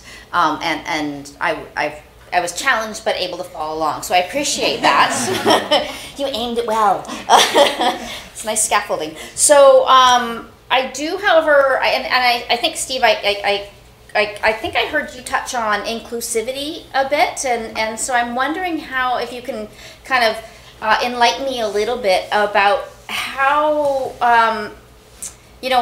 how are ways that we can make this kind of education inclusive to students who might, to complex learners, or, like students who have challenges, what are those? And I think you said something, there's a variety of entry points is what I think I heard you say. Perhaps you can share with us a little bit about how, design technology skills can be, how we can do this in an inclusive way.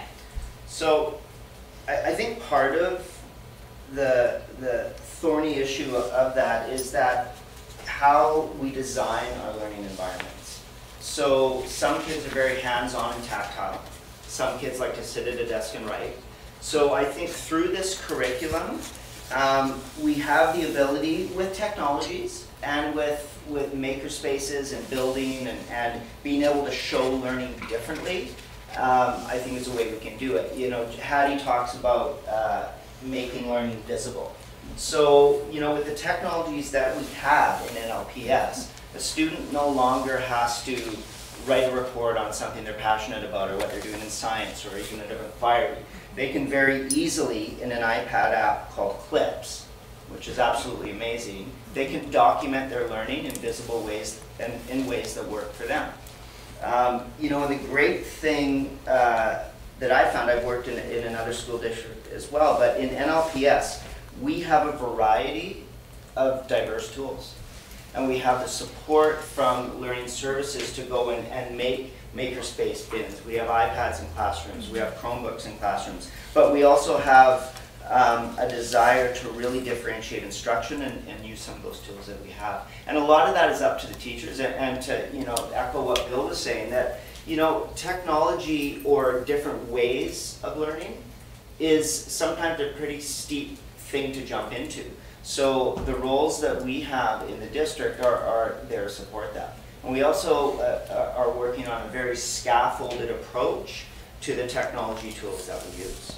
So we know that certain devices work better at certain age groups. We know that certain tools can be scaffolded right through K-12. So we have our design team are working hard at doing that to make sure that it's the right tool at the right time. And the thing I would add to that is that we're noticing that through this and through whether it's makerspaces or ADST in the high school, students that might not have shined in the past are able to shine and take leadership roles that they might not have in the past. Sorry, I'm taking an opportunity because they have different ways of manifesting their learning. Yes, yeah, because they have different ways of showing their learning. So, for example, school was working on, they were working on storytelling, and one student asked if they could use the iPad. They used green screen. They were able to use FX because it was an area, and then they were able to teach it to the rest of the class. And then so they became a leader in that. Great, thank you. Trustee Barron. Yes, thank you through the chair. I think this is fantastic and a great example of how we're adapting our public schools and education with technology and with the need, and to our students. I keep thinking of that chart that Scott has shown at various functions in the community about what our future jobs look like for our students that are going into, you know, what their careers will look like, and the fact that a large portion of those careers aren't even created yet. And I think it's through programs like this that we're going to prepare our students for their future careers. And so I think it's really exciting the work that you're doing, and thank you. Yeah. Trustee Kelly. Thank you. So through the chair, thank you very much for presenting this. This is excellent. I'm glad to see that we're incorporating technology to our students. I was curious about, we're talking about technology in the classroom and different devices. Through this program and the curriculum, is there, or maybe we're doing this now, using the technology to, say, collaborate with other classrooms, other schools, you know, maybe people in other countries to learn different cultures, and, you know, is this part of the curriculum that is happening now, or? Very much so. We are, we use Google Suite for Education in our district, and that is a very collaborative tool, and I would say the number one reason that our district chose that is for collaboration. So kids are collaborating in real time. They're collaborating with people within their classroom. They're collaborating with people outside their classroom. The teacher can be assessing and giving feedback and giving formative feedback as they go along in real time. So we're doing lots of collaboration in that way. Yeah, and I think, you know, collaborating across districts or with kids from, you know, from other parts of the world. So, you know, social media has made the world a lot smaller, but with that, we you know, I think we have to kind of tread carefully with privacy concerns and where data is stored. So, you know, right now I think our main focus is working with teachers and students, so when they're collaborating online, whether it's with a class at Fairview and a class at Frank J. Ney, or just within the class, what that collaboration looks like. getting that so when they're collaborating and talking online, that it's kind of deep and meaningful, and that's that digital citizenship piece. So I feel that's kind of where we are now, and then gently moving towards scaling that up, just trying to really be conscious of student privacy. So one of the things with the Google Suite for Education, because we're in the Learn 6-8 environment, is if you think of it as a walled garden, so our K-3 kids are in the house, and that's where they are. They can't email out or do anything. They get the house. And our 4 to 7 kids, they get to go in the yard and stay within the picket fence. They can email to their classmates through the Learn 6-8 environment. And then our 8 to 12, well, it's actually you have to be 13, so not all our 8s are 13 yet.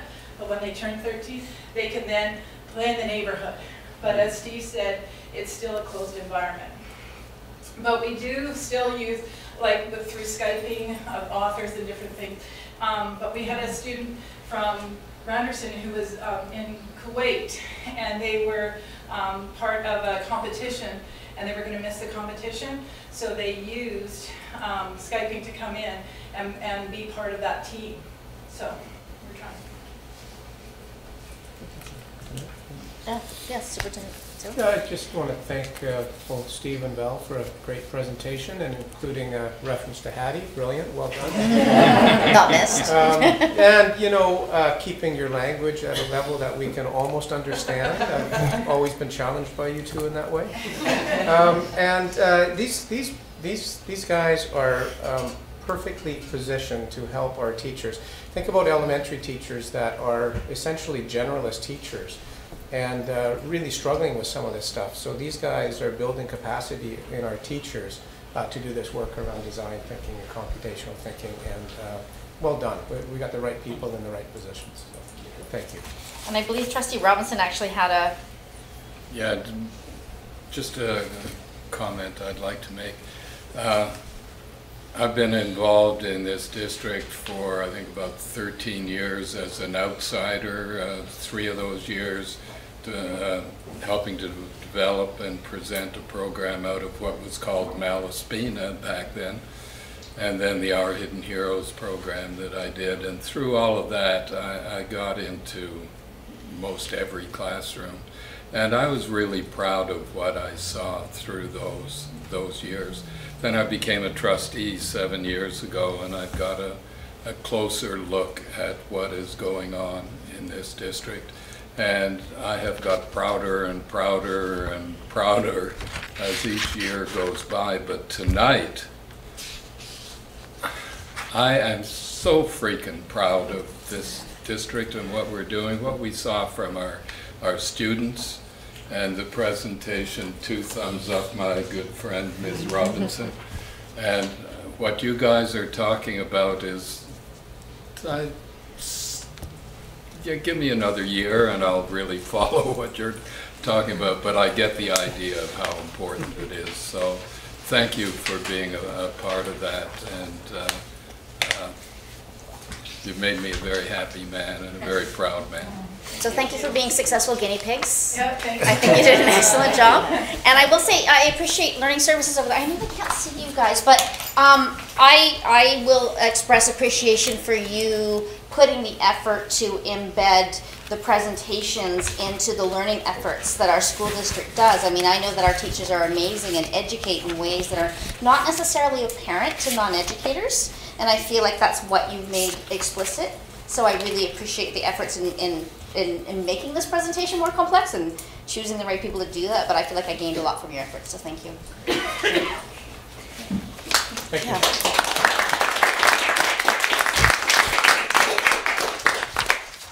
Okay, and so we will, oh, okay, so I don't think we have any correspondence, and I don't think we have any unfinished business, but our new business will pull Dr. Esslinger up here again to talk about our administrative procedures about student attire.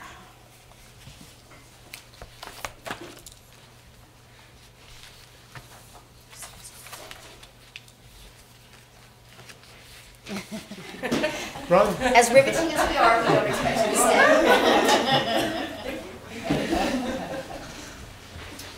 So good evening again. So from page 35 in your handout to the end are some documents that I will refer to in that relates to the student attire AP. So on page 35, I wrote an action sheet, rather short, to just give you a little history in terms of our student dress code that we've had since 2001. And if you look on that sheet, you'll see that the first dress code that came out from the district said that appropriate dress was so that we could keep kids safe, that their attire would be free of reference to alcohol, drugs, gangs, hate, obscenity, profanity, racism, discrimination, sex, or violence. And then it would not be disturbing or distracting to others. There are various components of that language that cause us difficulty in 2019. So, in 2015-16, the district hired a consultant to work with us to start going through our policy and procedure to update language, to move things from policy into procedure that were actually part of our functioning in our school district. When we took a look at the student dress code, we tabled it because it needed so much work. So tonight, I bring to you the new AP for student attire, and I'm going to kind of hit the high points on it with you, and then open it up for questions. So, what we were after in creating a student attire admin procedure is we did not want to marginalize or oppress any group who attend our school based on race, sex, gender identity, gender expression, sexual orientation, ethnicity, religion, cultural observance, household income, body size, body type. We wanted to permit students to make their own decisions about attire. And that usually causes a gasp in educators, in people who work in schools, because wow, could you imagine if we left it to kids to just come to school with whatever it is they wanted to wear? Well, we're not opening that door. This is a joint prospect with parents, as it always has been. So we're not in this alone. However, we do want to seize the moment as an educational moment if a student comes with something that doesn't fit in with the school's code of conduct. So we don't have a procedure that says thou shalt not have or wear such and such clothing, but we have school codes of conduct that says it must be respectful, it must be, and you'll see the language on the next page. So on the flip side, on page 36, so what we wanted to create was an admin procedure that was a huge step towards a future where no body is viewed as a distraction, and that all children and youth are welcome to express themselves without fear of shame. So when I first wrote that, of course, the computer grabbed no body and wanted to put it together where nobody would be viewed as a distraction, but it's no body on purpose. All right, on page 37 is the draft school attire expectations. So what this AP does is it reaffirms respect of one another and respect toward each other, and that our school community is going to be free from body shaming, sexism, and any form of discrimination. So we list guidelines, a couple of guidelines. I mean, I know you can read, but there are a couple that I really want to point out. The third bullet: teaching school attire expectations through the code of conduct has the effect of increasing personal and social responsibility and a positive school culture. We are educational institutions. We teach, so we don't post a list of rules on the wall and wait for someone to break a rule and then punitive. That's what we're trying to get away from. We're trying to, let's get ahead of this, be preventative, and we'll teach the expectations. The fourth bullet: respectful of oneself, others, and the expectations of the school. The fifth bullet: it must conform with the school's code of conduct. It must not promote illegal substances. Our kids are all under 19, so promoting any illegal substance is not appropriate, and it cannot encourage any form of discrimination. And then the last one, it cannot reinforce or increase marginalization or oppression of any group, and I listed those examples before. So I've also attached AP 344, the Code of Conduct. Now our codes of conduct, what I attached here is the district expectations for how a school would build their code of conduct. So we have a very structured process for schools aligning their codes of conduct with what the district expectations are. The part that was missing in that code of conduct until tonight was the part on student attire. Now, Mr. Steele, and I don't mean by any means to put him on the spot, took the language that I was playing with last year and actually ran it through his student body and his staff and worked with it and gave me really good feedback on, you know, it was a little loose here, it was too tight there.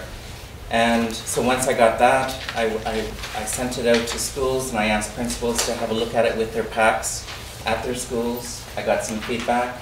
I sent it out to DPAC and I asked for feedback from DPAC as a group.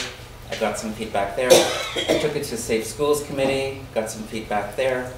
And then I shopped it around to parents who, you know, I valued their opinion, that I knew, and I would, you know, please give me feedback on this. So tonight I bring you an AP that has had a lot of eyes on it, a lot of tweaking of language. As you know, it's really difficult to come up with something that everybody's pleased with. But this one, I want you to think of it in terms of an educational document. It sets schools up within their own codes of conduct to address what our expectations are in terms of student attire, and to give them the freedom to teach and to respond in an educative, preventative, and a restorative manner. So that's the bottom line that I want to leave with you, is that when a student is wearing something that is not appropriate, that our first action in a school is to address it in an educative manner, so that we could try to get to a place through a restorative process where the student will make the decision and go, you know, you're right, I have. And let them come up with how to solve this issue, not that we're going to come from a punitive angle. So I'll stop there. There are a lot of documents left, but hopefully you've had a chance to look at them. Thank you. Thank you. Trustee McKay? Thank you. Through the chair, Dr. Essinger. I feel like this was the only thing that I started to help with that wasn't complete from when I first met you. And I'm really excited to see it come together in this format and to know that we're addressing it in a way that especially our young women right at the age of 5 can now come to school and not be worried about what their dress looks like. It's so important that we start right from the beginning when they come into the schools, that our kids are able to be themselves and wear their own appropriate clothing and express their personalities in an appropriate way. And I really want to thank you for the depth of work that went into this, because it was a long time coming and it did get tabled, and I might have been one of the people that was like, have you guys done that yet? I really want to say to the board that this piece of work puts us ahead of the curve again, because we're doing what's right, and we're doing what's right for students. And thank you. The draft looks fantastic. Thanks.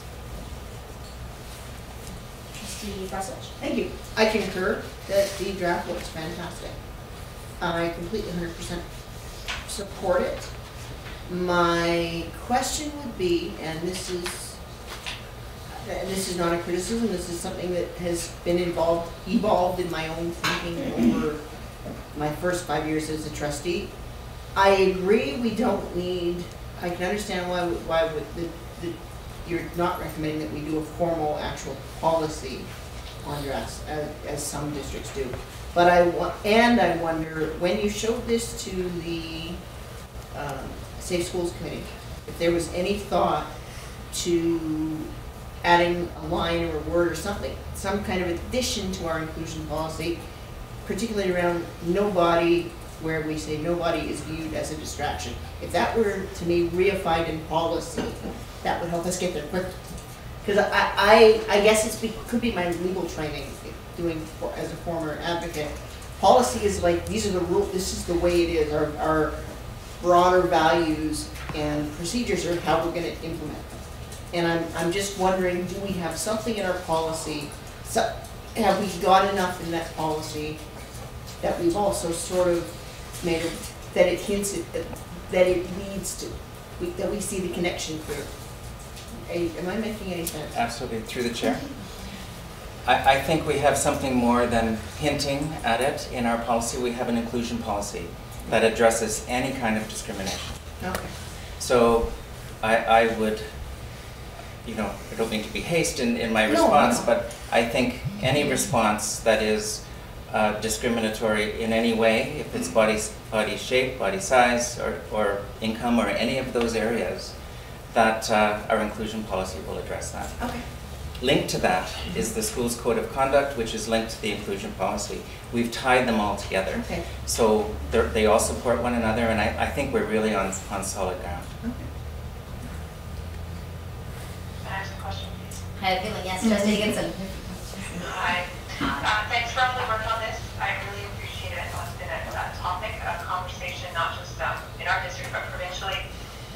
So I'm going to follow up a little bit on Tanya, and I'm just concerned about the use of the word decorum, particularly when there's an age gap between the people who are deciding what is decorum and what is appropriate for younger people, because I know there's always a difference of opinions on that. And so I appreciate the wording of this, and I think it's a really good start. I just really want us to ensure that when it goes out to the people who are going to be utilizing it in the schools, that the word decorum is really teased apart for them.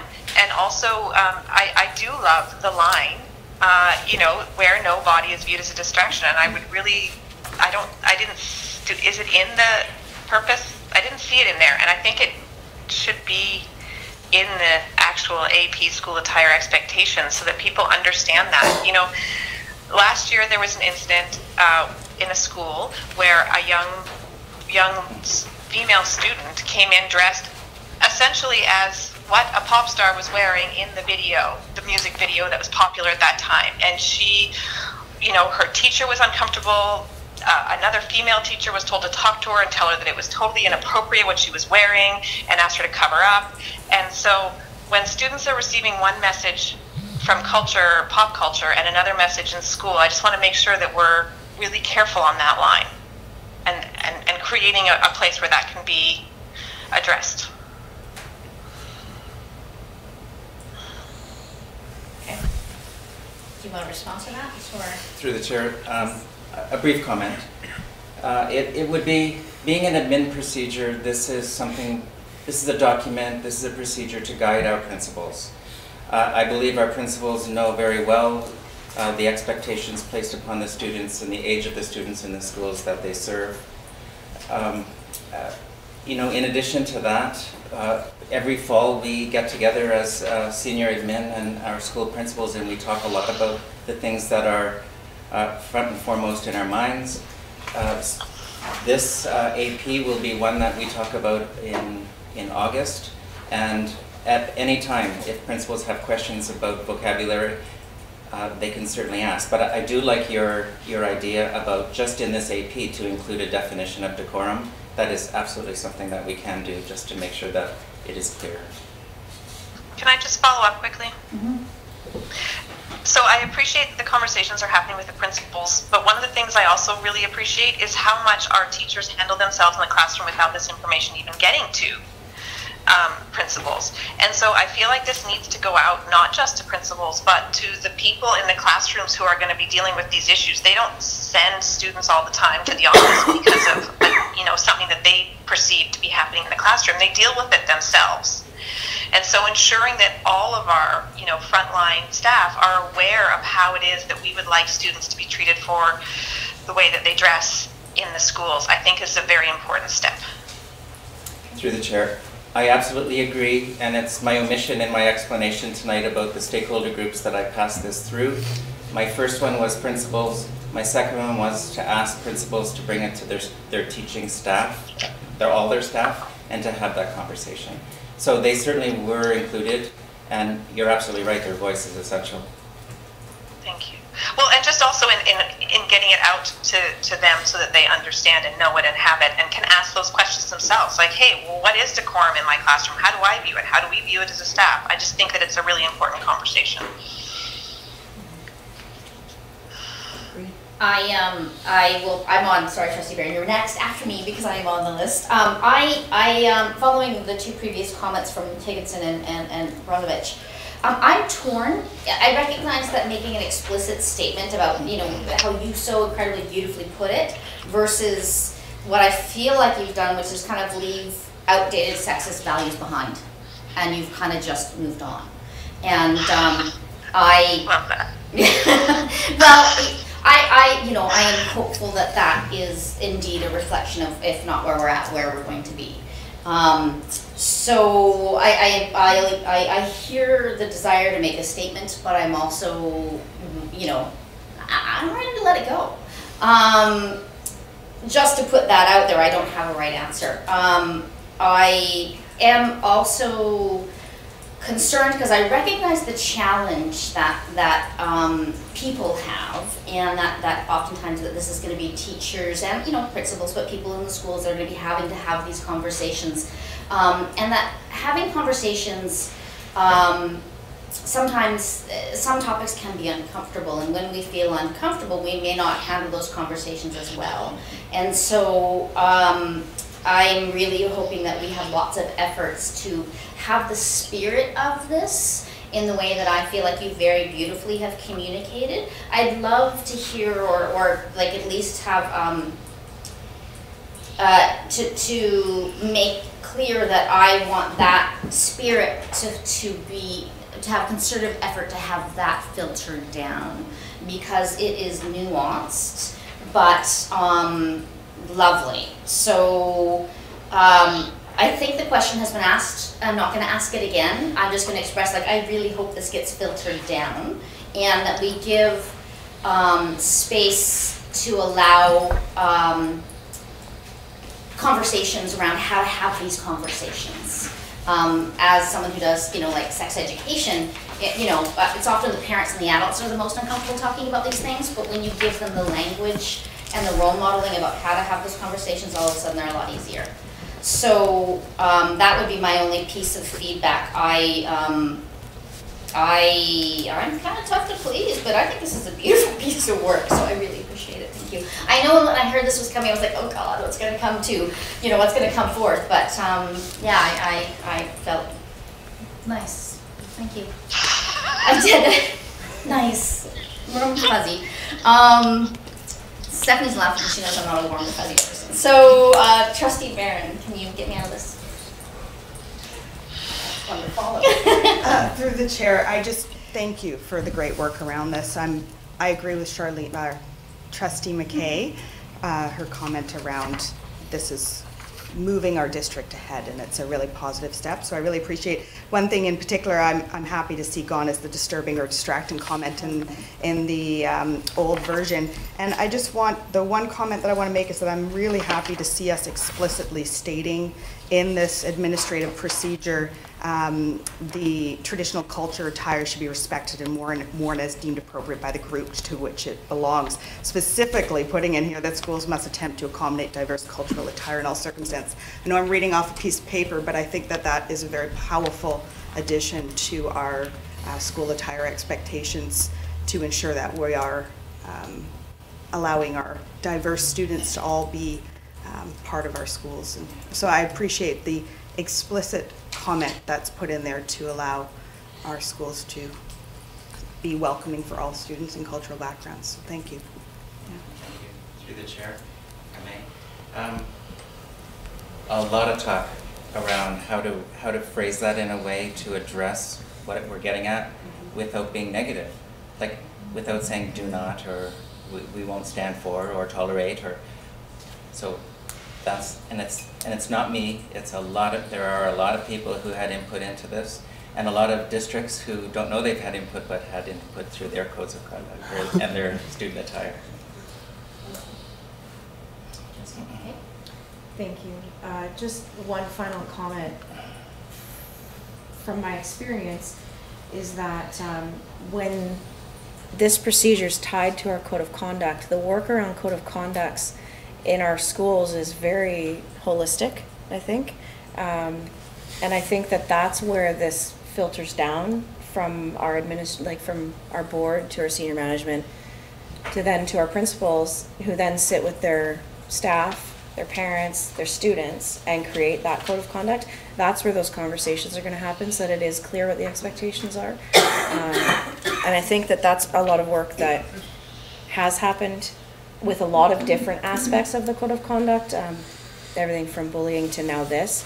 But just to speak, that work happens ongoing all the time on an annual basis.